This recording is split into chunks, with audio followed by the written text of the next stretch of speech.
Hey, Crispy Crew, welcome back to Crispy Cocktails, where we bring you the best drinks, the best conversations, and get crispy with leaders, coaches, mentors, entrepreneurs, and all-around badasses making waves. If you're loving what we do, don't forget to hit that subscribe button so you never miss a sip of the action. And while you're at it, check out our website at crispycocktails.com for everything you need. Explore our flavors, find a retailer near you, browse our gallery, and get answers to your top questions. Before we jump in, don't forget to follow, share, and tag us while you sip. Now, let's meet today's guests. Cheers and get crispy. So I'm sitting here today with Marshall Moore, the Director of Community Impact and Financial Wellbeing over at Untapped Credit Union. And we're here in Colorado, and you've been in the industry for 5 years. You've been in this business for 2.5 years. But you were a teacher as well for 10 years, who are ultimately, I believe, some of the best guests that we have on this show, because I think that all of us are teachers in life when it comes to everything in general, with whatever we're selling, with whoever we're teaching, or if we're parenting or coaching or anything like that. So tell me a little bit about yourself. I mean, I'll start right there. Is in my experience, actually, to back up on my story a little bit further, starting as a teacher, I think there's a lot that comes up around money in general. But one of the things is that as a teacher, sometimes you start in that industry because you want to help people, and you have what, many people call it the servant's heart or whatever it is, right? And for me, when I first thought about getting out of teaching, because I saw that there was a need in the bigger, wider world for some of what I had to offer, I also didn't have some of the personal confidence to actually go out there and do some of the things, because I was like, I've been a teacher for 10 years. And so I defined myself through that role. And one of the things that I've learned through the process of getting out there and kind of figuring out my own way of doing business and being an influencer and an impactor in the business world is that teachers have a huge skill set that matters in a lot of regards. When you think about leadership even, teachers have many of the skills that go into leadership, because essentially leadership is connection and communication. Like, you can be a visionary and have all the best ideas in the world. If you can't communicate how to go forth and execute on those ideas, then what does it matter at the end of the day? Yeah. So I think that's one of the things that's been really cool about the process of getting out into the broader business world and recognizing that many of the skills that teachers have are really valuable out there in the world. So I actually love talking to many teachers nowadays and encouraging them to go and use their skills in many regards, in a lot of fun ways too. Yeah. Even if it's like setting up a side hustle, or 100%. Getting into the business world, or consulting somebody else, or making money on the side or whatever, I think that that's great. And I love that you brought up the leadership side of it, because our teachers are leaders. And one of the things that I was taught too, the more you learn, the more you earn. And so you always want to, be smart, build your skill sets. And one of the things that I love about teachers too is they have discipline. Ultimately, most of them are trustworthy. They have to be reliable. They're teaching our youth.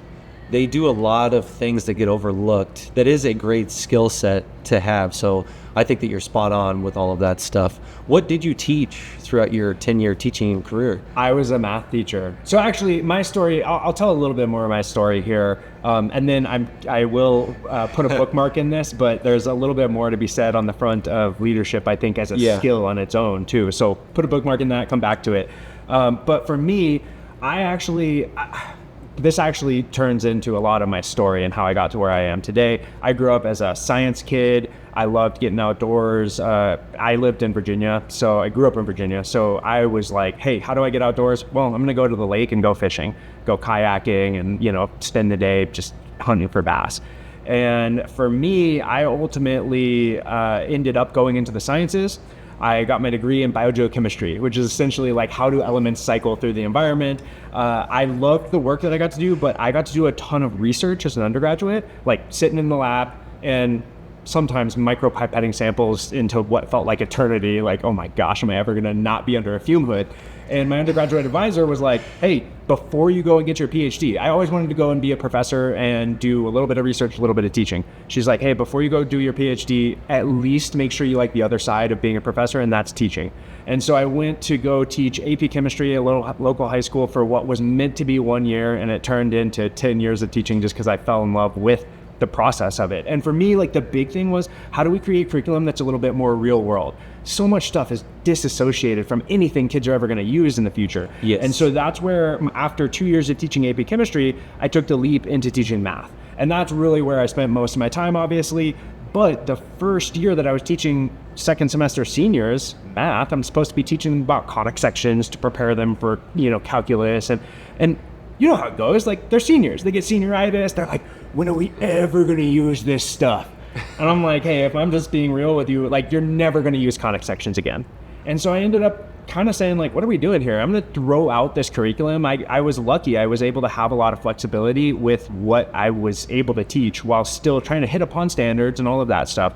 And so I threw out that curriculum and said, basically, hey, we're gonna do what became a financial literacy curriculum. My original goal, though, was just to teach them how to use Excel, because that's the math that we actually use in the modern world. And then after doing some Excel work for a little while, it became so clear that, oh my goodness, like, we live in a capitalist society that just throws us to the wolves, financially speaking. We don't get any type of training, and that stuff was really important. Other teachers started coming in and saying, hey, can we do an after school session? Because, like, I need to get my finances in order, And so ultimately that's where the idea sprung of, hey, like, there's a bigger, broader need for financial education more widely in our society. How can I go out there and do that? Yeah, I think that is such a good point, because as entrepreneurs and just people in general, I don't think that the schools really prepare us enough for the real world and what's actually going to happen. Yeah. Right? So it's getting out there. Nobody taught me how to balance the checkbook or budget my time or make a schedule or do the inventory or look at my margins or, build spreadsheets in Excel.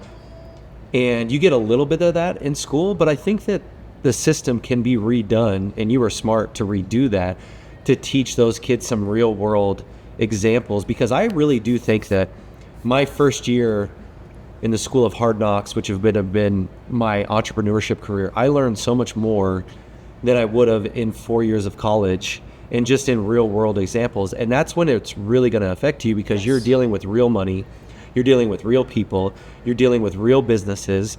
And when you get thrown out to the wolves, to have those tools in your belt would really set you up for success. So that's definitely good for you to do those types of things. And then ultimately you end up in the business banking industry and working for the credit union. And how has that kind of transition into your life?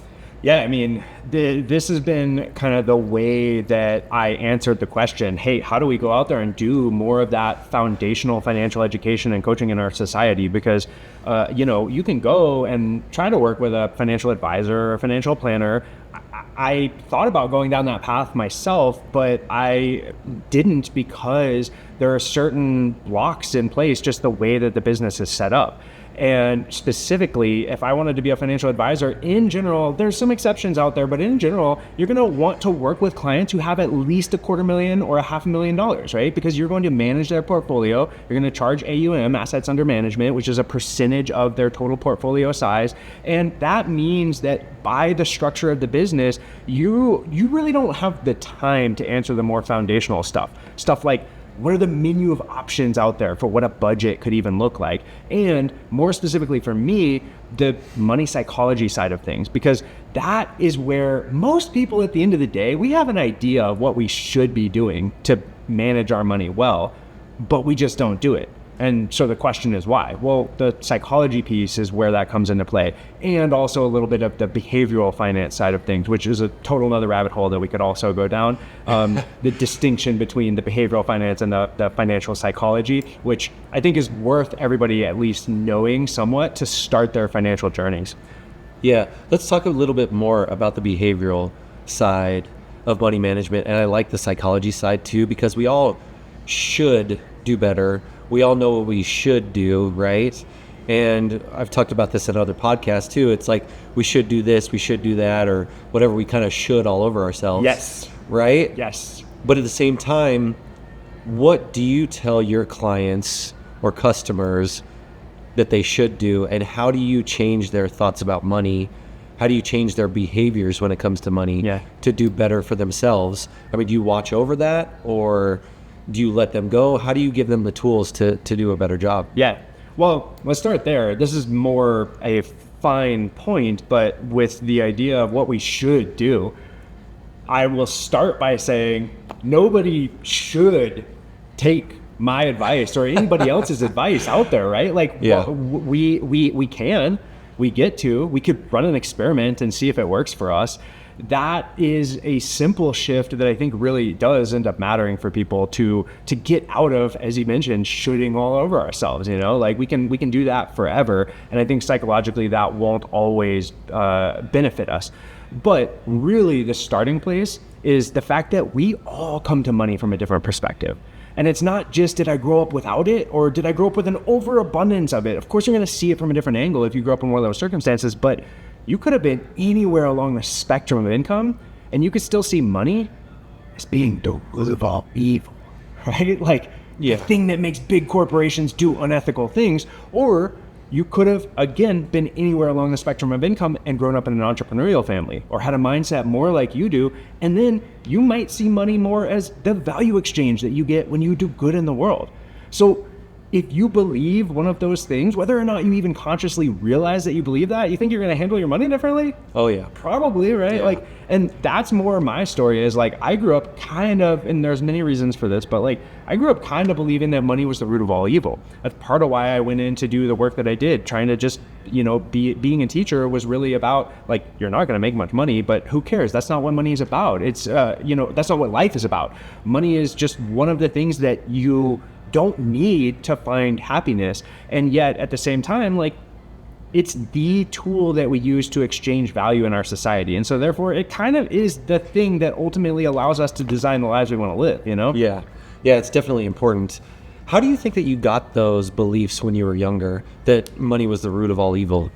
So my story is, I mean, many people probably have, if they look back on their own histories, some type of a story that's not going to be the same, but that you can start to see patterns that repeat through generations. And so for me, my dad, he grew up in a family where his dad, my grandfather, he was a post-depression person who was kind of one of those people storing cash under mattresses, and he was always like saving for everything. Yeah. In fact, there was a story. My dad played football when he was in college, and he's a big guy as a result. He was telling his dad at some point in his later working career how he didn't need to go and get custom ties, because he could just buy a normal tie and he'd take it to the dry cleaners and they would adjust the little catch on the back of it for him so that it would fit his neck better. Because it was so big. And they would do that for $2. And his dad went, $2? You'll pay $2 for that? Like, save your money, Yeah. And so he, as a result, kind of grew up more like, hey, money is not going to be an issue for my family. And as a kid growing up, I don't think I saw it the same way that I do now. Like I have a much better relationship with my dad now at this point, but when I was growing up, I think there was some strain between us, partially because he wasn't around. He was off making money and trying to make sure that we never had to worry about it. But also, like, I sort of came to the belief that, hey, like, it matters that you go and you like play catch with your kid or what, like some of those things matter also. And so now I understand it much better. But as a kid, you know how you are, you're angsty and all of that stuff. I think that greatly influenced my views and made me feel like, hey, you don't need money to live a happy and successful life. And at this point, my views are certainly nuanced.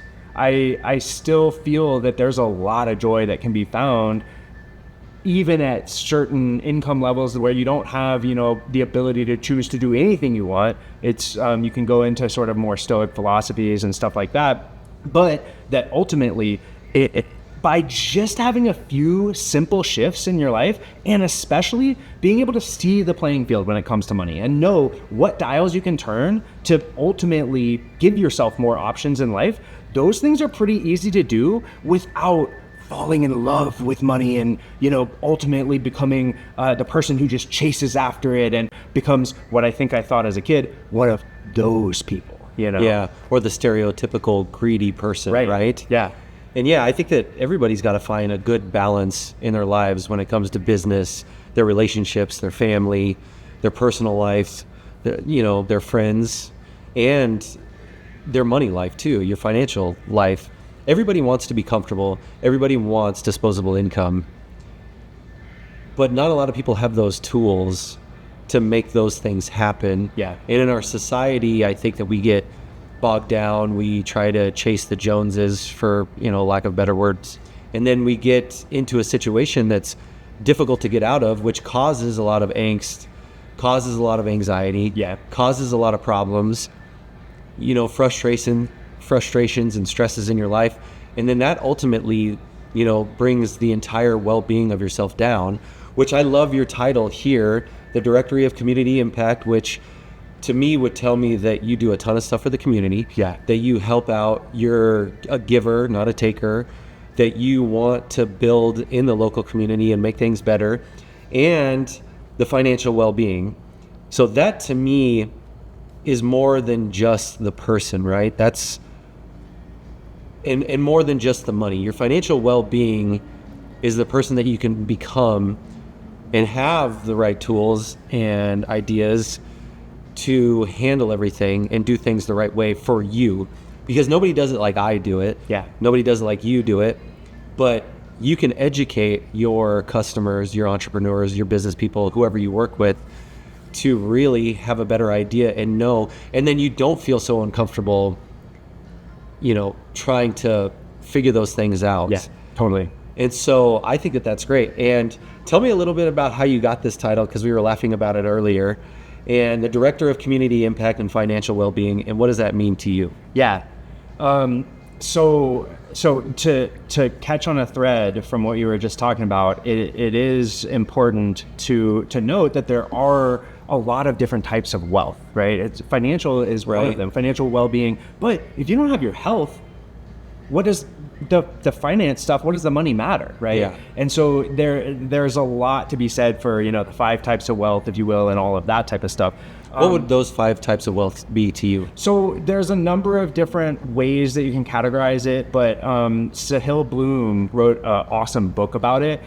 James Clear also writes a little bit about it, but you can have social well-being, right? Social wealth, and that's really I think that's huge. I think that's the part where community becomes super valuable, and why I love being able to still get to do my work locally. There's a bookmark there also. And then I will come back to this title as well. Yeah. Health is one of them also. Financial health or well-being is another huge one. And so, when you think about putting all of them together, it is important to be able to ultimately design our lives where we do have a balance. It's really easy when you want to think about growth to focus on maybe one aspect at a time, and to forget about the others, right? So that's one of the things that comes up in the financial world as well, right? Is you can forget about your health, or you can potentially forget about your community in the pursuit of money, which is one of the things that I was always trying to avoid, essentially, right? One more note on the community side of things, and then I'll let that lead us into the title also. Yeah. But the community side of things I find to be really interesting, because we are in an age where people went through the pandemic. We learned how to do a lot of communications remotely. Many people enjoy being able to work remotely. I certainly do enjoy being able to have some days of the year where I am working from home. And also, I think that especially in the wake of the pandemic, we felt it a little bit, but especially now as we enter the age of AI, I think it becomes especially important that we are leaning into our real live in-person communities. And you can see that even in the way that people are interacting with media nowadays.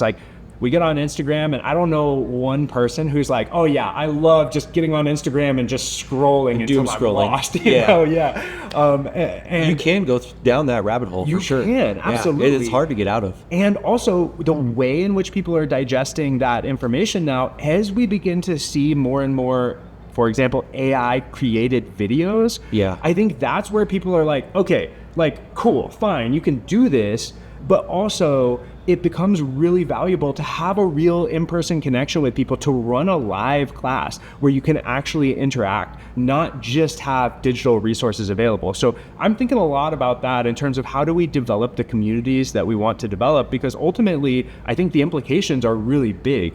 You look at what has happened kind of generationally as we have been able to access more and more information online. And part of what has happened is it is degrading the roots of our civic conversation as well. And so that's one of the areas where there's actually this cool phenomenon that just happened this past weekend. It's put on by Longer Tables, where they did this mile-long table. And the whole point of this exercise basically is, hey, let's bring together our community to sit down and have a meal, share a meal together over this long table. Just, people who we don't know, neighbors, all of that stuff. And you come to this event with 2 rules. One is you don't talk about work, because we are so likely to define ourselves by what we do, and you actually see this at the event where people are like, come up to people and they're like, hey, I'm Marshall, nice to meet you. What do you do? Wait, no, I'm not going to ask you what you do. Yeah. But then once you get into those types of situations, you begin to realize the power of simply connecting with other people and also shifting your questions slightly. So instead of, just fact-based questions, you can start to ask more types of questions that ask about people's experiences. And so an example would be, okay, I'm not going to ask you what you do, but let me just ask, where are you from? And if you ask that, you can get a pretty standard answer, like, oh, I'm from Denver, Colorado. Okay, cool. Or you can ask that in a way that draws upon people's experiences and be like, do you think that where you're from has contributed to the person you become today? Oh, interesting. How? Like, tell me more, Yeah. And you get a completely different type of answer. So anyway, all that to say, the community aspect I think is huge. And in terms of this idea of kind of like creating your own title, which we could take that in a number of different ways. On the financial side, it's really important to talk about expenses versus income. Income generation is huge, and it's something that we can do consciously. But one of the ways that I say I kind of created this title in a way, essentially what happened is I was trying to figure out how do we do free foundational financial education in our community, and I didn't know the answer to that. And ultimately what I realized is credit unions have a not-for-profit community chartered structure. They want to be able to do good back into the communities that they serve. The fact that credit unions are a not-for-profit means that unlike a bank, which is a traditional company structure, you have investors that want a return on their money. So basically you have one objective, which is how do we increase shareholder returns? And many banks do a great job of doing other things in the community as well. I don't want to, but the model of a credit union being, hey, it's a not-for-profit organization, so any profits that we make, we give back to our members, of course, through high yields on deposits and low rates on loans. But at the end of the day, we recognize that nobody ever built a wealthy life by saving 0.5% on an auto loan, right? Yeah. Like, we have to engage in positive, healthy, ongoing conversations about our money if we want to build that vision for ourselves of what a wealthy life could be. So that's really where I brought all of these years of financial curriculum that I had been teaching to seniors, brought it into the credit union space and said, hey, how do we do this for our community in a way that actually resonates, that we can, get around some of these ideas and start to use them in our everyday lives. So that's a little bit where that creation of the title kind of came from. Yeah, and I like it. I really dig that it's all encompassing, and it definitely helps your customers feel more welcome, more comfortable in talking to you, especially if they want to get some of their questions answered. Plus, it gives more value to the community and your clients as well. Yeah. So, it gives you, added value to everything that you guys promote and everything that you do. And I like how you described the structure of credit unions versus big banks and other things too. So do you work with a lot of entrepreneurs, or who are the people that you work with mostly? Yeah, so it is a lot of community members. It focuses more so on people younger than 40 in general, which is a little bit of an interesting trend that we could talk about more. I think that especially kind of the millennial generation and younger started to develop a different view of money, let's say. And so I work with a lot of those folks more so than our older generations, although those conversations are also awesome. And simply because of the makeup of our community, I work with a lot of entrepreneurs. And I shouldn't even say the makeup of our community. That's America, right? Small business is definitely the majority of businesses in the United States. And so when you think about small business, one of the things that happens is you get entrepreneurs who are really good at their thing. Maybe they, are a mental health therapist and they start a counseling practice. They're really good at that, but sometimes the idea of understanding cash flow, understanding the big three statements, the profit and loss, the statement of cash flows, and the balance sheet, and trying to, do basically CFO level work, forecasting things forward using those statements, that's not what they started their business to be able to do. And so if we can create some principles that help to make that work within, again, our money psychology, then that's something that has been really motivating for me on the entrepreneur side of things. Yeah. So it's awesome that you work throughout the experience with the entrepreneur on a lot of different things. Do you work on the lending side of things as well to get money for entrepreneurs or other clients? So as a company, we do. Yeah. I personally do not. Okay. I have, so when I first got into the financial world and wanted to do this education stuff, I saw a pathway in terms of going through the loan side of things. So I've gotten to have a lot of experience with underwriting, I did some origination myself as well. And that has been a great background for me to be able to engage in more conversations with entrepreneurs. I think when it comes to the loan side of things, I will, at the end of the day, always, for the specific details, refer entrepreneurs to our business services team, who they're amazing at it. However, what my role is really how can we see the playing field a little bit better when it comes to making strategic decisions for our business growth. And so an example might be even deciding what type of company you are or want to be. And so I'm not saying this to, in fact, much of what this does is maybe slow entrepreneurs down from getting funding, or whether it be through a loan or through venture or angel or friends and family rounds, whatever. Because when they do that, I want them to be really intentional about how they go about that process. I'll tell you a little bit more about this because I think it's relevant to the situation. I think, first of all, that there's a vision in our society of kind of how a business grows. And we are always pushing for growth, right? And that's what we hear. It's like, oh, we got to keep growing. And I think that makes a lot of sense if you are, let's say, Google, and you're building the next platform that's going to serve 100 million users. It's really important to be able to grow in that regard. If you're going to serve 100 million people or more than that, 1 billion people, then there are certain amounts of product optimization, certain talent that you need to get in place in order to build the product that's going to be able to do that. And so, of course, you take on lots and lots of capital. Typically, that's in the realm of venture capital. And, from there, venture capitalists are famous for kind of being like, don't worry about growth, right? They've invested, don't worry about growth, or don't worry about profit. Sorry, don't worry about profit. Don't worry about profit. Yeah, they're interested in growth, lots of growth. Until the moment where they want a return. Yeah. And then it's like, when is it going to be profitable? When is it going to be profitable, right? And so I think that this distinction's one that is really valuable for smaller entrepreneurs to think about is I don't think that Google story of raising tons and tons of capital and then being able to grow first, wait for profitability later, I don't think that applies across the entire spectrum of Definitely business. not. The more that you are a small business serving a local community, the more I think our bias needs to be profit first. Yeah. And when you think about it from the perspective of whether it's a bank that's lending money or whether it's an investor, whether that's for smaller businesses, typically venture capital is not for smaller businesses in general, but they might be going after some type of an angel investor or even, like I mentioned, a friends and family round.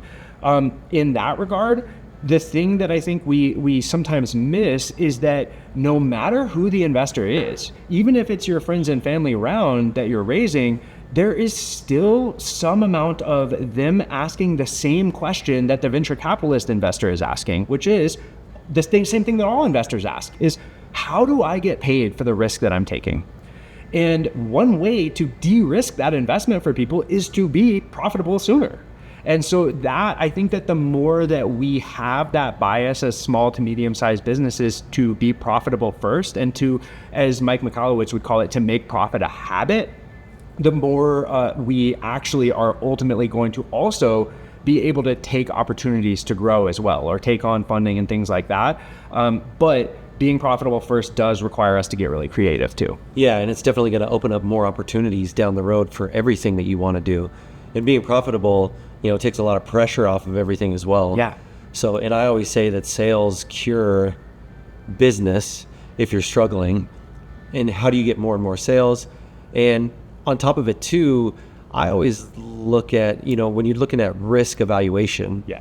you want to try to keep your expenses as low as possible. Yeah. And look at your income versus what you're putting out and how can you be profitable. I mean, that's one of the things that we're working on with Crispy right now too, is how do we get to break even as fast as we can and be profitable. Yeah. And keep it within your margins and balance your employees, Yes. balance your marketing budget, balance your production budget, control all aspects of it and see it. And most people are just like, oh, well, I need to order more product, or, oh, I just need to get out there and make more sales. Well, you can make more sales, but if you're losing money on every sell, Right. Maybe sales won't cure it because you haven't looked at that side of it as well. Exactly. So you kind of come in, so you'll basically look at the entire, let's call it umbrella or cloud, or the entire picture, and then kind of navigate it for your clients or entrepreneurs and kind of put them on the right path and say, hey, these are some of the things that you need to look at. These are some things that you need to do. How does that work? Yeah, so I like to say both on my personal finance, education and coaching folks, and also with entrepreneurs, I like to say, hey, at the end of the day, what I do is I'm looking to be able to empower you. I want to give you a hammer, give you a tape measure, give you a tool belt, and then you're going to go and decide what you want to build with it and where you're going to drive the hammer and what this is going to look like at the end of the day.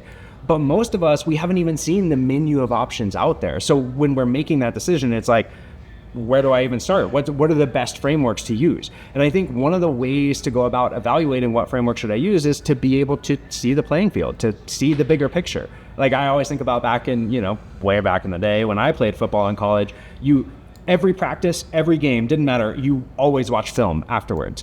And the difference between watching film from the box and seeing the whole field, you're watching yourself on plays that you remember the POV vision through the face mask of being like, why did I go there?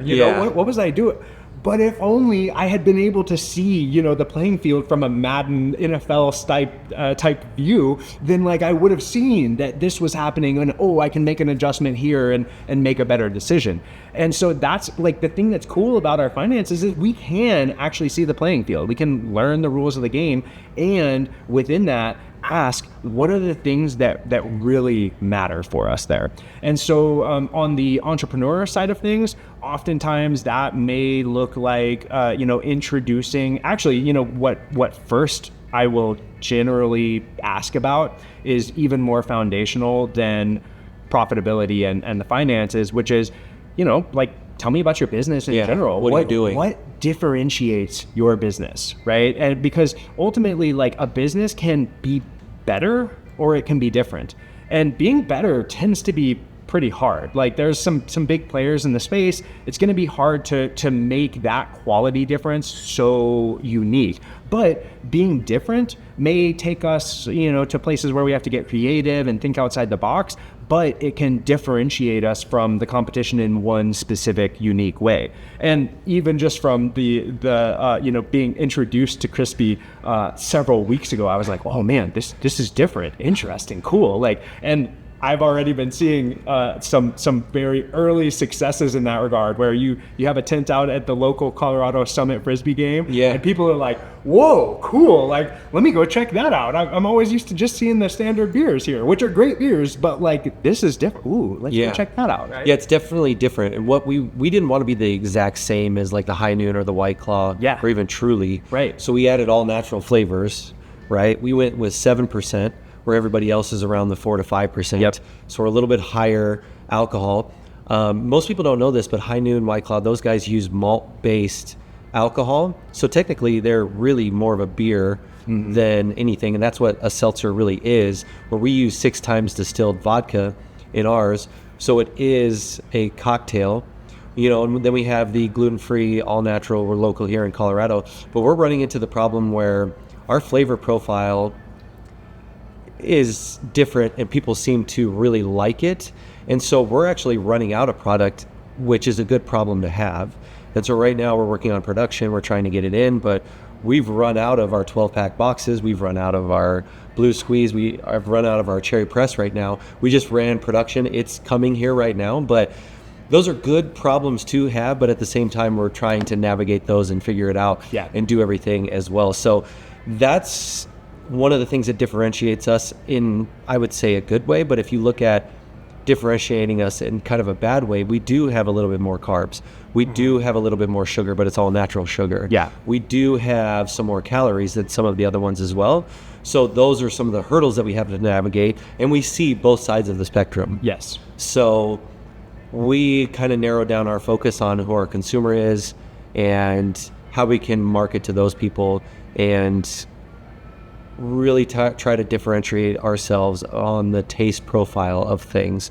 But that's so good that you bring up those points, because people don't really look at that. And you look at a plumber or an electrician or people that are doing trades, that really can't be differentiated that much. A plumber's a plumber, an electrician. You do have to get creative to find different ways, but what can make you better might be the customer service that you have. Yeah. Or how you treat your clients, which then goes back to customer service, or how fast you can be, or if you can come in under budget and in time. Yeah. Some of those things that customers or consumers see as high value ticket items, right? Yeah, totally. And I mean, like, when you talk about a plumber or electrician, like, one differentiator right there is like, oh, whoa, they called me back immediately. And right. Like, wow. Or one of the ones that I've found to be really valuable for me is I'm the type of person who I same thing as in my finances, like, I want to see the playing field. When I make a decision about, hey, I'm going to, upgrade, my water heater broke down and I'm going to upgrade it, I want to know what are the pros and the cons of each of them. And I want to understand fully, the advantages versus disadvantages. I'm somebody who recognizes that there are money lenses that we can see money through. And the predominant lens that we see money through in the United States is the lens of cost. Well, what does that cost? But Warren Buffett said it, right? Where cost is what you pay, quality is what you get. So I'm like, yeah, I recognize that I may pay more for some, add-on or different type of new water heater because mine broke down, but I want to know, like, what do I actually get in return? What are the problems that might have happened? What are, I live at a particular, I'm up on Lookout Mountain outside of Golden, so we're at high elevation. Like, are there any concerns that might come up in that regard, right?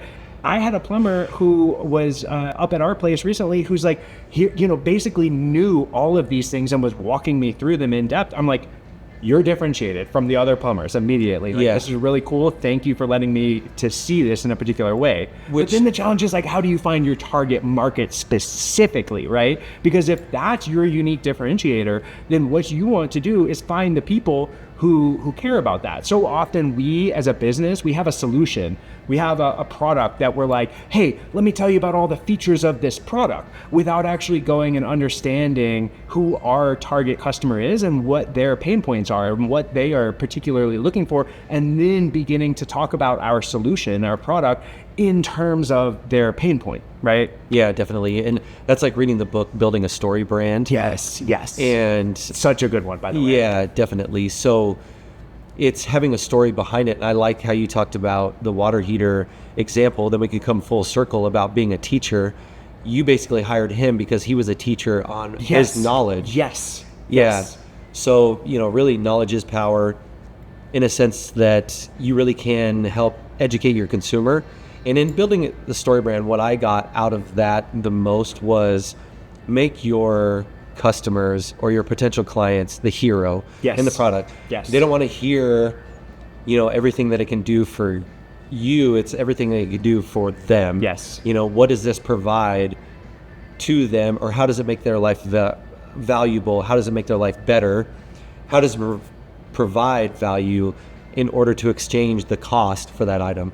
And that's how you really have to see your business. Yes. You are not the hero in your customer's journey, Story, right? yeah. You're the Obi-Wan. You can be the Yoda. You can be the kind and compassionate guide to help them They call that the achieve. guide in the book, right? Yeah, exactly. Yeah, so the guide that takes you to Yes. that spot. Yes. So very cool.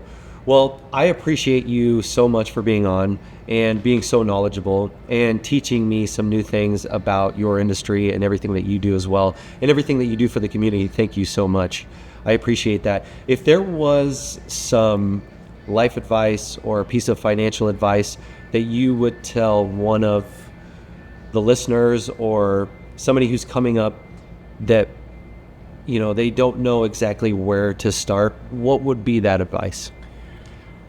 There's so many directions that And it is you can take this. kind of, specific to that person, but what do you wish that you would have heard a long time ago that you know today? Yeah. So, there's a lot of different things that come up often in the work that I do. I mentioned this briefly, and we could go on for literally hours on this front. By the way, for anybody who's listening to this, I'm out there, connect with me. We can talk about your specific questions. One of the things that comes up often is simply this idea that so much personal finance advice is all about, you just got to control your expenses. And ultimately, again, I think that more people should be seeing the playing field than focusing on expenses. I think more people spend more time focused on trying to reduce the $5, lattes or organic blueberries at the grocery store than they do focused on the big lever of what's my savings rate and how do I increase it by 0.5% or 1% every single year. That's life changing, right? But getting out of that side of things, so much personal financial advice is about controlling expenses when income is theoretically unlimited, right? And the reason that I bring that up is because I think ultimately something that I talk about with income a lot relates to the one piece of advice that I would have. And that's that income is about the value exchange that we have, right? Whether I'm an employee or I'm an entrepreneur, I'm exchanging value in the world. And so often people will think about, let's say that you're an employee and you're self-promoting, right? When you go in your interview, you're doing a form of self-promotion. Many people are shy about that. But if you can frame that self-promotion in the value exchange that you bring to that particular company, then you're doing it in the right way, because you're saying, hey, I know that you as a company are really focused on, let's say, increasing your employee experience, because you recognize that better employee experience means a better customer experience for the people who are coming into your sports bar or whatever, right? Yeah. If then you frame your answer to a particular question always in, hey, what I do is I help to elevate employee experience because of X, Y, or Z. I'm a connector, I'm a communicator, whatever it is. I enable people to be able to live their best selves and to ask deeper questions, which then expands upon the relationship, whatever it is, then you're doing that value exchange. And so for me, I have ultimately tried to live by a couple of principles. One of them, for example, is practice maximum enthusiasm.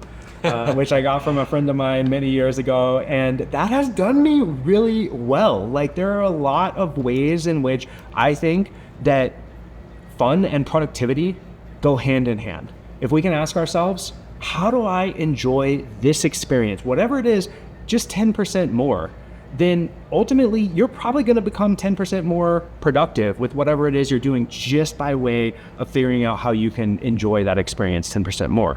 So that one piece of advice would be essentially find your principles that really work for you. And I'm not saying go and take mine. Like we started this conversation with, I don't want you to feel like you should go do something. I want you to say, hey, I could try this and experiment with it and see what works for me. So practice maximum enthusiasm is one of 5 principles that I try to live by. Go and experiment with some and see what works for you, and ultimately figure out what principles you're going to live your life by that allow you to have the maximum amount of value exchange with the community that you live in and the world as a greater place. Yeah, that's so good. That's so good. And I know one thing that you told me earlier was help make your money more joyful. Yeah. Which I think is great in conjunction with the practice maximum enthusiasm. Yeah. So I think that having a positive attitude, showing that enthusiasm, having a love for life, you also attract that in your life too. And then when you talked about controlling expenses as well, I totally agree with you. Rather than trying to, drive farther to save 10 cents a gallon on gas, why don't you, and I think it was Robert Kiyosaki who talked about, not what is it I can afford, it's how can I afford that. So, your cash flow is king, and, it technically could be unlimited. So I always think about how can we increase our cash flow and make it a positive cash flow, right? So you're looking at that broader picture. But as you become more valuable in the marketplace, as you keep giving back, as you become more knowledgeable, you can see things from a different perspective and grow, become more valuable, do other things with your money, and really become and have more tools in your belt to do more with your life. And ultimately, it comes down to yourself and knowing yourself and what works best for you. So thank you so much, Marshall, for being on. You just hit upon another one of my principles, which is practice perspective expansion. Yeah. And the whole point there is like, hey, so often we have a conversation because we want to convince the other person that we're right.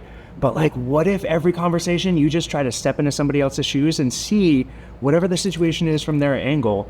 Like, that expands your adaptability. It expands your ability to understand your customer. It creates tolerance. Like, it does so many things for you to simply try to expand your perspective beyond the one that we're stuck in right now. So yes, exactly. Well, and it's really all about building awareness. Yeah.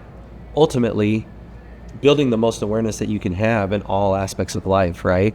And I think that that's what we're trying to do. If we are only seeing the world through, a pinhole, what would we see if we expanded it, just 2 times larger, 4 times larger, or whatever, just to see the broader picture? So cool. Yes. Well, thank you so much for being on. Thank I you. really appreciate it. This has been great. Where can we find you? If anybody has some questions or anything, can they reach out to you? Yeah, absolutely. The main place is I've been doing a lot on my LinkedIn. I'm just Marshall M. Moore on there. I have an Instagram account. I'm not on it as often, but feel free to hit me up on that. It's at Making Money Joyful. And then Making Money Joyful. At Making Money Joyful, yeah. I need to focus on that one more, but again, we talked about this a little bit. I get on Instagram and man, I just start scrolling. And so I've kind of avoided it a little bit more than I probably should. And then on our On Tap Credit Union YouTube channel, we're uploading content every single week now. We're getting into a good groove with that. And we also have a ton of free resources for people in the community, well, anywhere, that you can go and grab that dive way more into this idea of how do we begin to make our money more joyful. We didn't even scratch the surface on that front. There's a lot there. I encourage people to go check it out, explore. One of the very preliminary resources that I have in that regard is called Top 5 Money Hacks. It's meant to be the quick start guide to how do we start to develop a more joyful relationship with our money. So it's like super short. I know that people aren't going to read a novel these days, but if they actually do the 5 steps and they practice the questions and the exercises that are in there, it's like, hey, you're going to be 80% of the way there already just doing those 5 things. Nice. Can you elaborate on the 5 things really quick? In a quick overview. Yeah. What are they? Totally. So the first one is understand your money psychology. As we talked about previously. So we already talked about that one a little bit. Yep. We have to hit upon that. The second one is subscribe to your savings. This is a really easy way to begin to do things in a more productive way financially. So take the Netflix psychology, right, where it's a subscription. I'm not even looking at the $20 a month going out of my account. Do that for yourself. So set up an automated monthly contribution into your savings and investment accounts where you just deal with it. And I say deal with it. Part of the thing there is that this is actually an analogy that comes from Mike Michalowicz also is, and this happens on the business side of things too, is when you take your savings first or your investments first, or on the business side, when you take your profit first, it leaves less amount for your expenses. And how do you deal with that? Well, you have less to begin with, and so you're gonna figure it out, because just like when you have a toothpaste that the whole thing is full, you're just like, cool, I'm using all the tooth. But when you get down to that last little bit, you're figuring out how to get the last bit of that toothpaste out there, right? And we do that with makes our you more expenses efficient as an entrepreneur or even just as an individual. The third one is guilt-free spending. This is a term that comes from Ramit Sethi, fantastic financial resource out there. And basically what it is it's the wants section of the classic 50-30-20 principle. Lots to be adjusted with the 50-30-20 principle, but like, how accurate, I love that term, right? Because how accurate is it? We feel guilty when we spend on ourselves. And yet, like, what's the point of it all? So what you do with your guilt-free spending is, once you can see the playing field and you know, I have exactly this amount going into my guilt-free spending account every month. Let's say you have $750 a month just for you. Maybe you have 1,000, whatever it is. You got to look at your own cash flow plan, which is another resource is included in that top 5 money hacks guide. You get a free copy of this cash flow spreadsheet, has a lot of instructions in there for how to do it. But once you see the playing field using that cash flow plan, then what you're able to do is say, all right, I have $750 a month that's going towards my guilt-free spending. Cool. I'm setting up an automated contribution into my second checking account, my guilt-free account. And then I don't have to be doing the tracking throughout the month and keeping receipts and stuff like that. I can do what most people do and most entrepreneurs do, bank balance accounting. I log into my bank accounts, see what's in there, and I'm like, okay, here's how much I have to go. So if you do that, then let's say you have $750 a month, your first month, you might, not everybody, a lot of people are like they kind of get the flow over time with it. But let's say that you have somebody who does that, and 5 days into month number 1, they've already blown through half of their guilt-free spending. Then all it does is it creates a way to bring awareness to what you're spending your money on in a way that is, you're not like going in and tracking and pulling out the different colored highlighters for your credit card statements. You're just doing it naturally through like, oh, dang, like I spent more than, hold on. Was all of that stuff that I intentionally wanted to spend on? And this goes into the broader picture of things also, where if you use that cash flow plan, basically what you're able to do is start asking yourself questions like, for example, many people will realize, I have housing expense ratio that's pretty high. So I'm spending more on my housing than would be recommended. Well, of course, Colorado is expensive, but there are ways to get around that. Like, if I'm young, what if I was to take on a roommate? That's a job in itself. Like, you got to find the right person, do tenant selection. You got to decide whether you're going to ever have dishes in the sink, all that type of stuff. But when people are asked the question, and then I'm thinking specifically about a lot of young people I ask this question to, is like, hey, do you love getting up every morning and having your own apartment to yourself? Or if it meant you could take one more awesome vacation a year, would you take on a roommate to be able to do that, right? And then, of course, there's the long-term stuff too of like, hey, let's look at what if you were to invest another $200 a month into these retirement accounts or even a traditional brokerage, what would that look like? Sometimes people are like, oh, dang, like, yeah, the power of compounding. It puts it, yeah, I mean, but like we can't like that's not how our brains think, right? Yeah. So until you actually go in and say, hey, what happens if I do that extra $200 a month? Investor.com compound interest calculator is the perfect one, right? It's just super easy. Go in and play with it and start putting some numbers in and see, like, where are you going to be in, let's say 35 years. If you're 30 and you're going to retire at 65, where are you going to be? Like, sometimes people are like, I'm at 700K. That's not enough for me to retire. All right, well then, like, let's make some adjustments here. What could we do here? And that's how we start to get really intentional about how we're going to allocate our spending, which actually is another one of the tips. And then the last one is to And this is like a little bit of a cheater tip because it's to essentially create a way to, in a low maintenance, low time frame amount of time, be able to continually come back to your finances in a way that's actually fun and say like, okay, how am I feeling about this? Am I using my money intentionally to design the life that I want to live? Where do I want to make small tweaks and adjustments based on the big dials that I can turn? Not getting trapped in all those small details like expenses and stuff. Yeah, great knowledge to give to your clients and customers and your community. So I think that that's great. People that need to know these things find you on LinkedIn, Instagram, or at OnTap Credit Union. Yep. Thank you so much for being here. I'm going to put some of these into my practice in my life as well. So definitely learned a lot. And it's always great talking to a teacher. So thank you, Marshall. Thank you. Yeah, Thanks sure. for having me. Definitely.